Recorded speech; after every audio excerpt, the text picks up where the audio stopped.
C'est à travers un communiqué rendu public que le ministère de l'Enseignement préuniversitaire avait interdit le port du voile lors des examens nationaux en Guinée avant de revenir sur sa décision la semaine dernière après plusieurs dénonciations de certains candidats et parents d'élèves.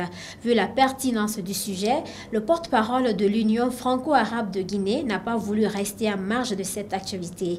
Ibrahima Mansaré a proposé quelques pistes de solutions afin d'éviter les discriminations pendant les examens nationaux. Abibatou Binta Diallo, Mohamed Lamine Bangoura. Chaque année, à l'approche des examens, le débat sur le port du voile refait surface en Guinée.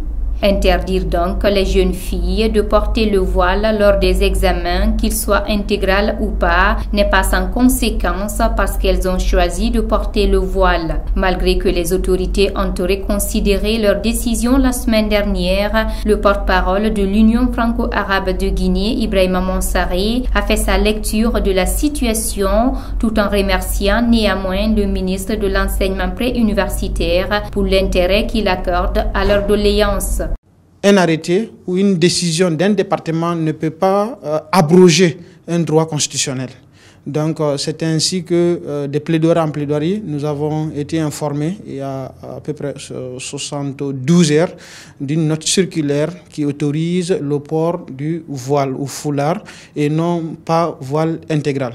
Donc nous, notre objectif, c'était qu'on accepte tout, mais d'autant plus qu'il y a les règlements généraux des examens, il sera très difficile de prendre les dispositifs idoines aujourd'hui et idéal qui pourraient permettre un contrôle strict de voile intégral. Nous avons été très réconfortés, très reconnaissants que c'est la deuxième fois que nous présentons des plaidoiries, nous faisons des doléances qui ont été prises en charge. Ça trouve à suffisance que ce changement au sein du département de l'éducation est vraiment réel.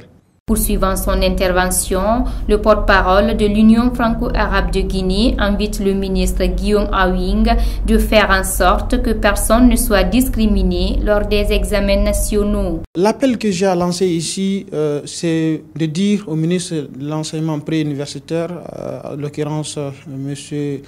Guillaume Awing, d'aller dans ce sens-là. Le changement, il est difficile, le changement, il est contesté, mais qu'aujourd'hui, qu'on essaie de se conformer à l'esprit de notre constitution, à l'esprit de nos textes et qu'on fait en sorte que personne ne soit discriminé.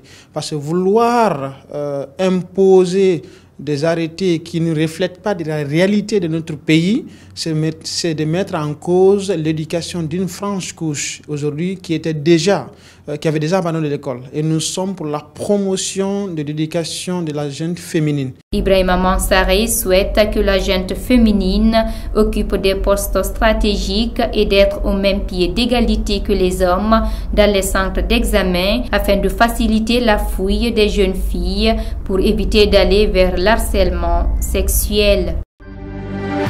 C'est la fin de cette édition d'information. Les infos continuent sur nos différentes plateformes de communication digitale, Facebook, Instagram, Twitter, LinkedIn, YouTube, TikTok. Bonsoir. Guinée Buzz, c'est là où ça se passe.